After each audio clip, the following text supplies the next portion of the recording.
성도가 하나님의 말씀을 꾸준히 배워야 되는데 이 말씀을 배워야 하나님을 아는 거고 하나님을 경외하는 겁니다. 그 말씀대로 또 살 수 있는 겁니다.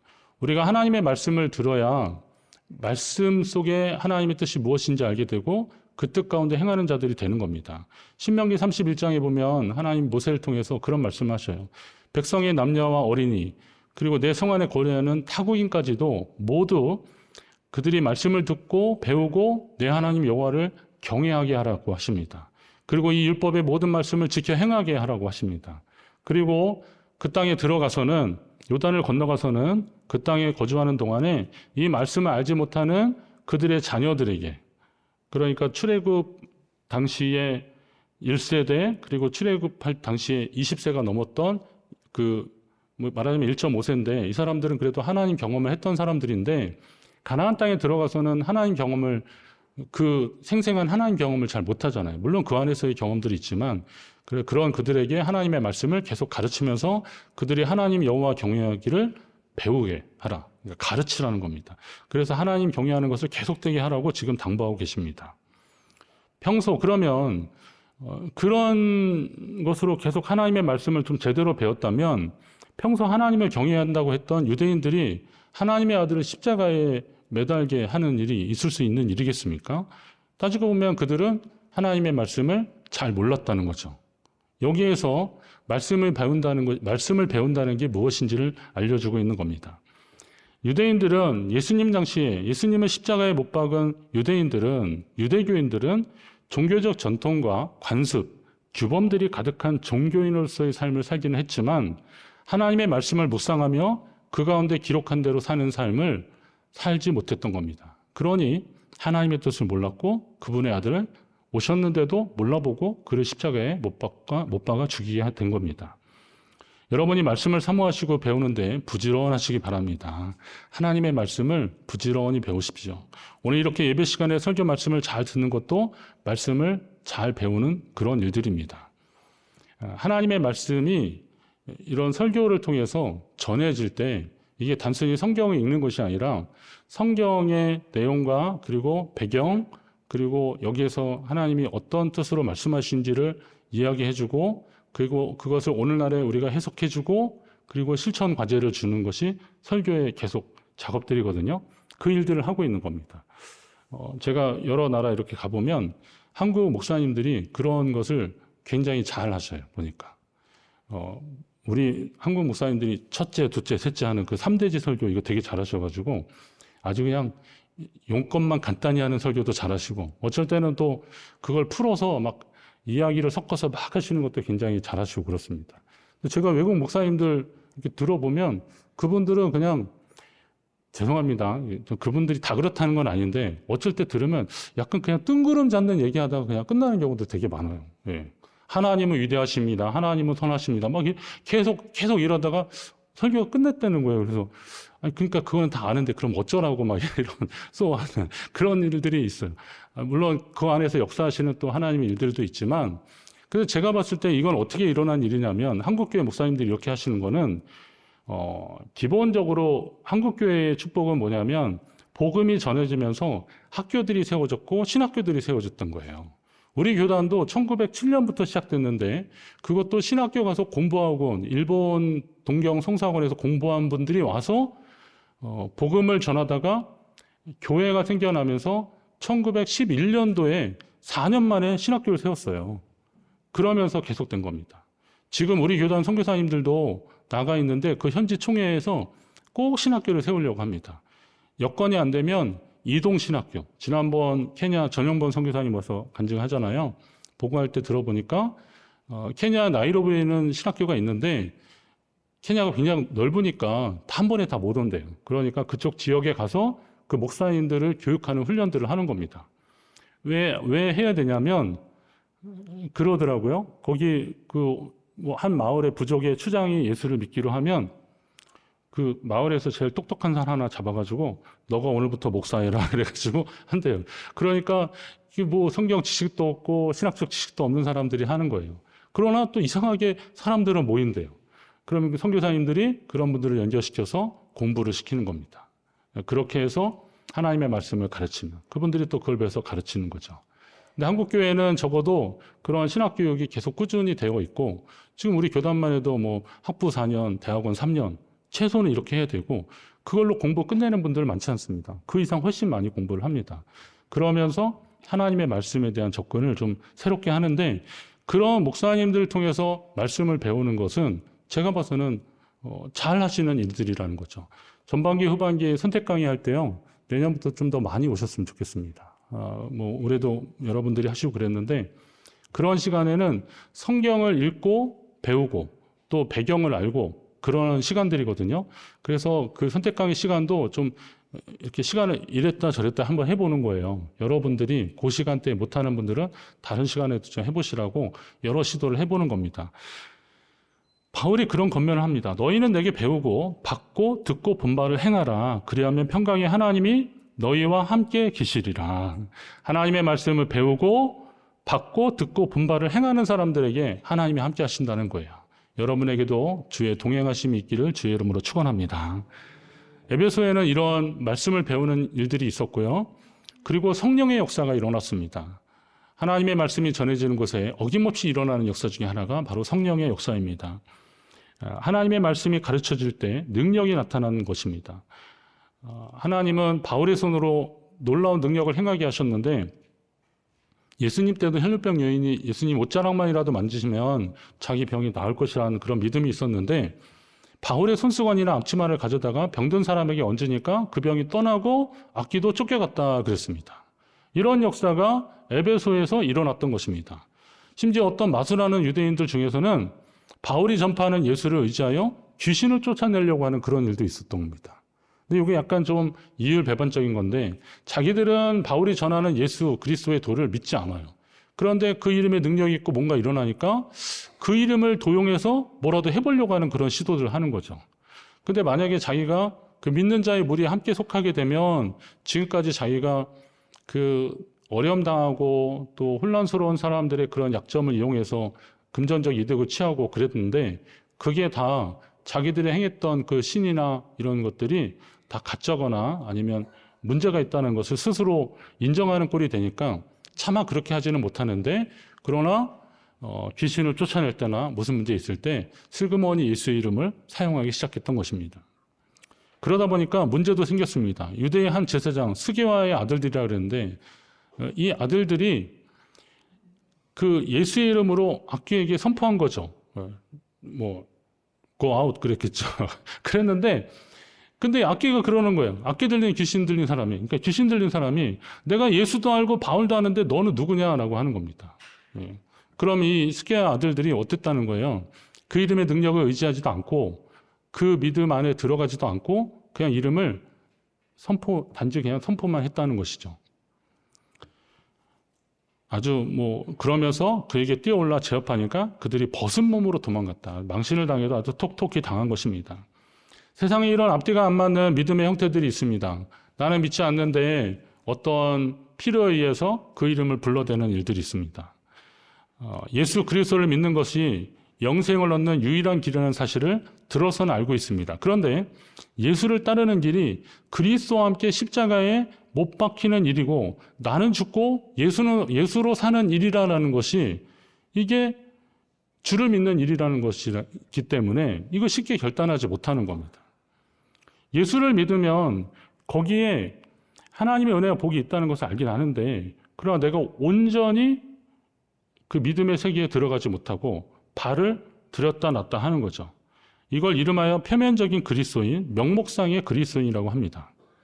명목상의 그리스도인들은 내가 그리스도와 함께 십자가에 못 박혔나니 그런즉 이제는 내가 사는 것이 아니요 오직 내 안에 그리스도께서 사는 것이라. 이제 내가 육체 가운데 사는 것은 나를 사랑하사 나를 위하여 자기 자신을 버리신 하나님의 아들을 믿는 믿음 안에서 사는 것이라. 이런 고백을 명목상의 그리스도인들이 할 수 있겠습니까?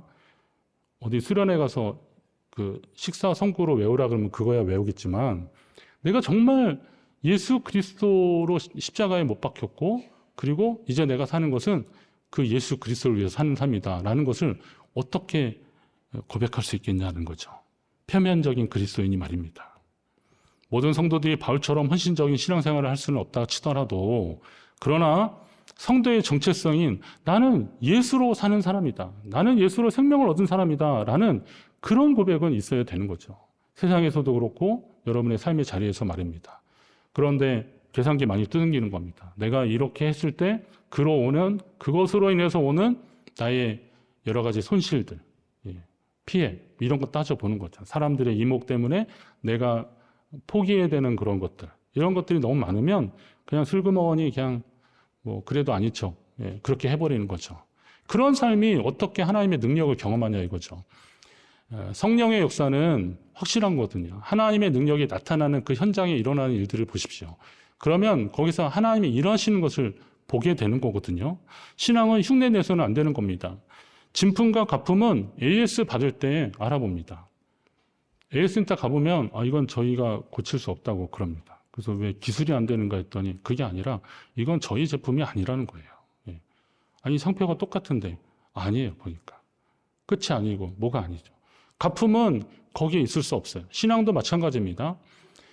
고린도전서 3장에 보면 금이나 은이나 보석이나 나무나 풀이나 지프로 이 터 위에 누구든지 세우게 되지만 그러나 각 사람의 공적이 나타나는데 그날이 공적을 밝힐 것이다 이거예요. 이는 불로 나타내고 그 불이 각 사람의 공적이 어떤 것을 시험할 것이다. 마지막 때의 환난과 시험이나 아니면 불시험 이런 것들이 있을 때 나무나 풀이나 이런 지프로 만든 것들은 다 타고 없어져 버릴 것이라는 거죠. 그러나 뭐가 남겠냐 이죠? 거기에 금이나 은이나 보석이나 진짜만 남게 된다는 거예요. 신앙도 그렇습니다.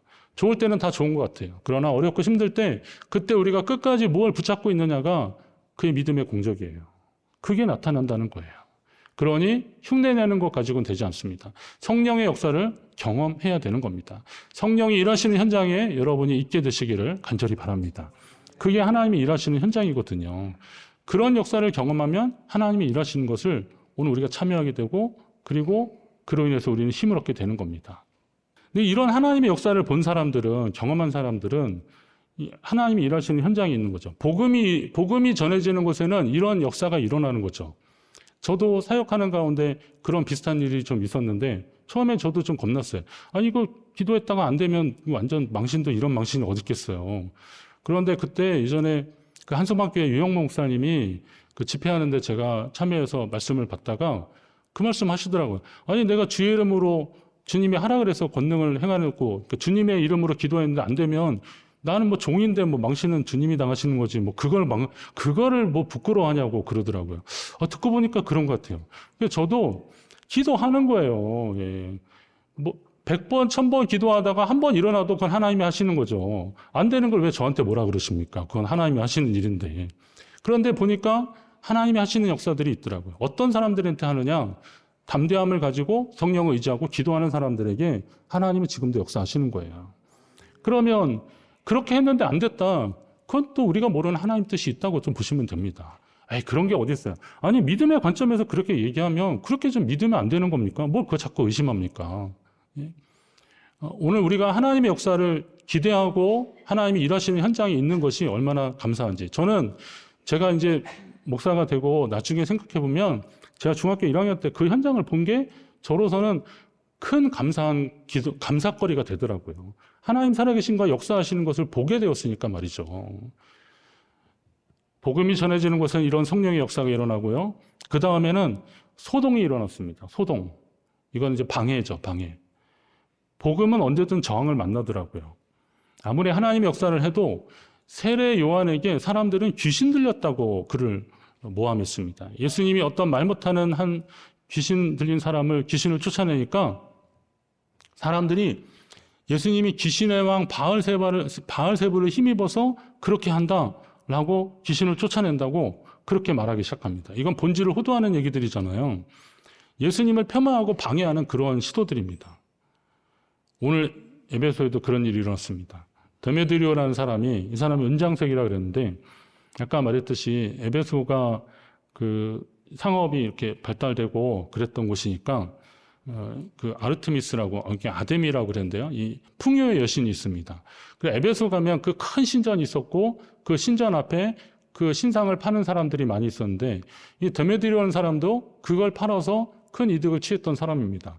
직공들이 있었다 그러면 이건 기업형으로 했다는 거고요.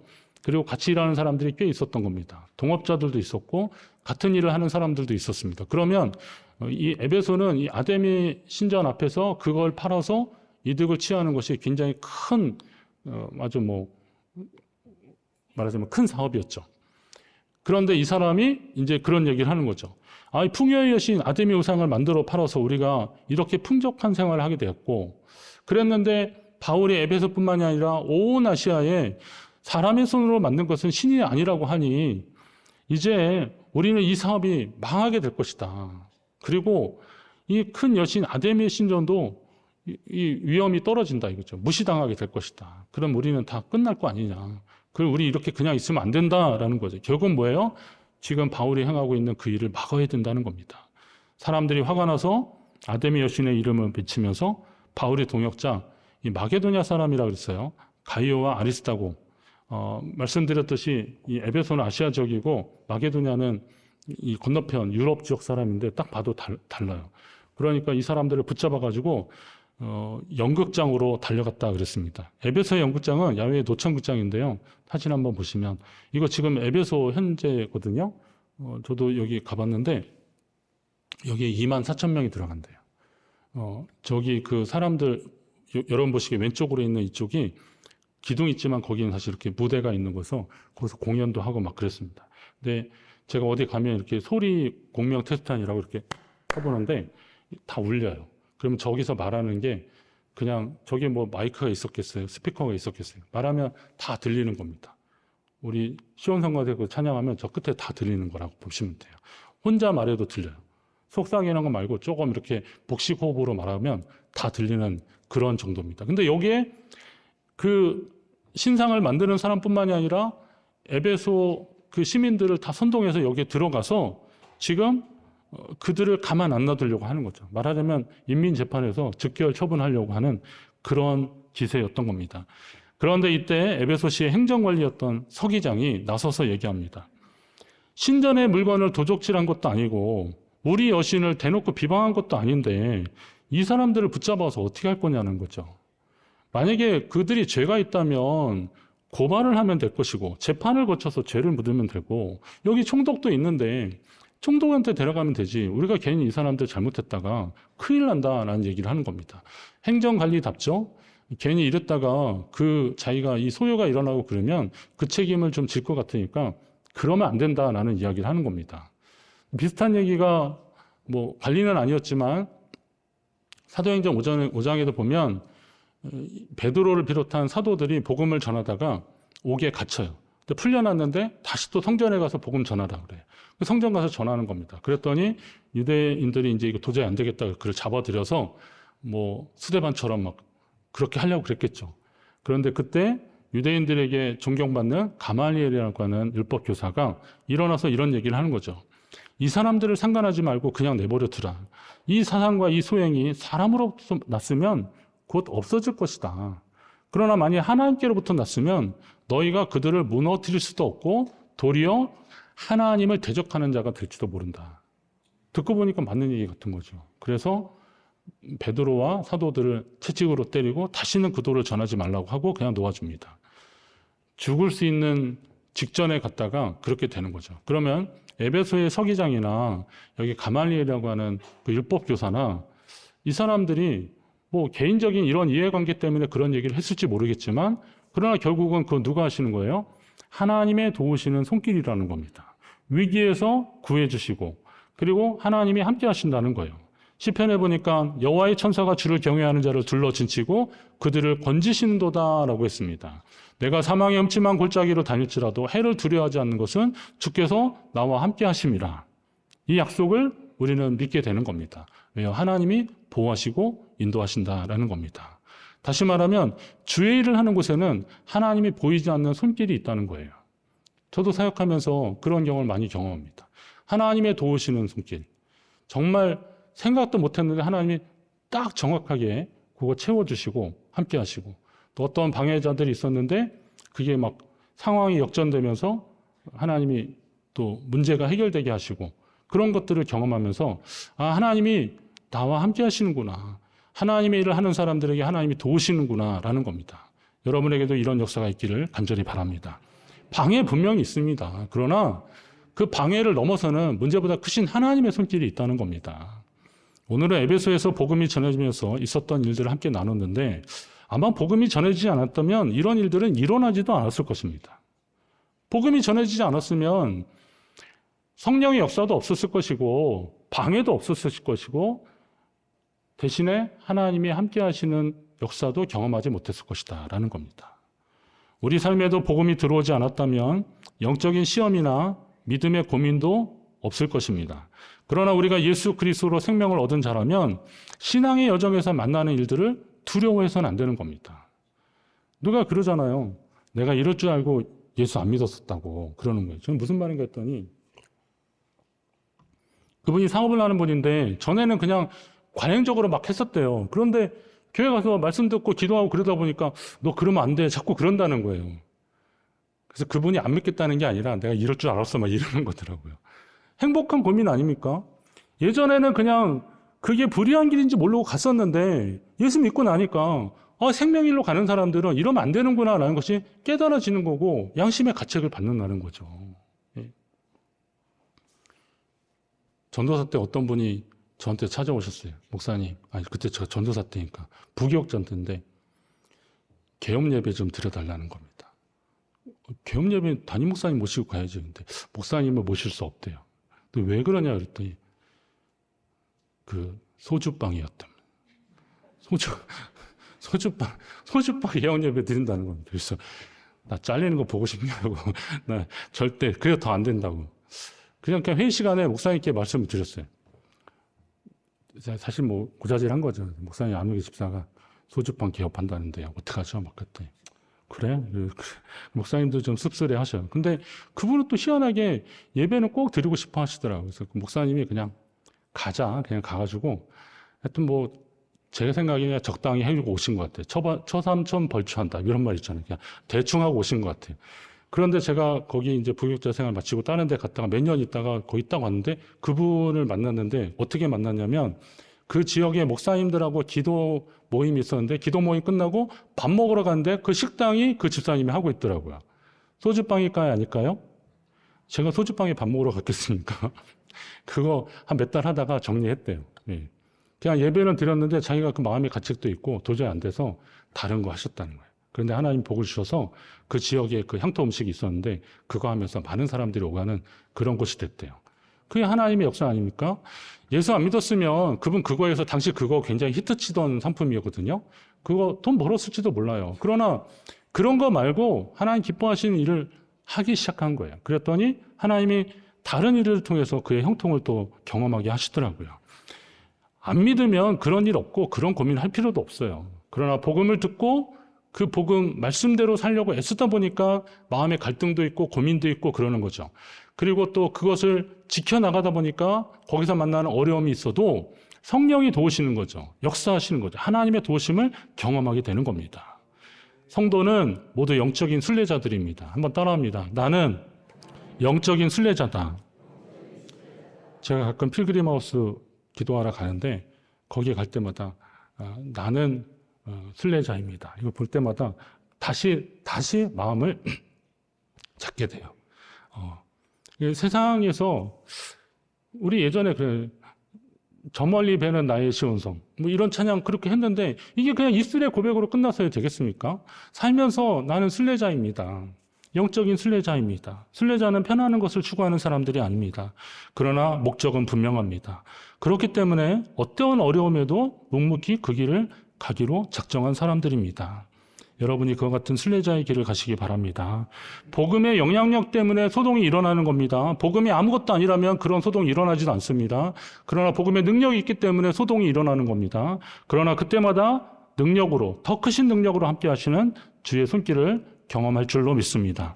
여러분이 두려움 없이 믿음으로 그 길로 나아가시기를 간절히 바랍니다.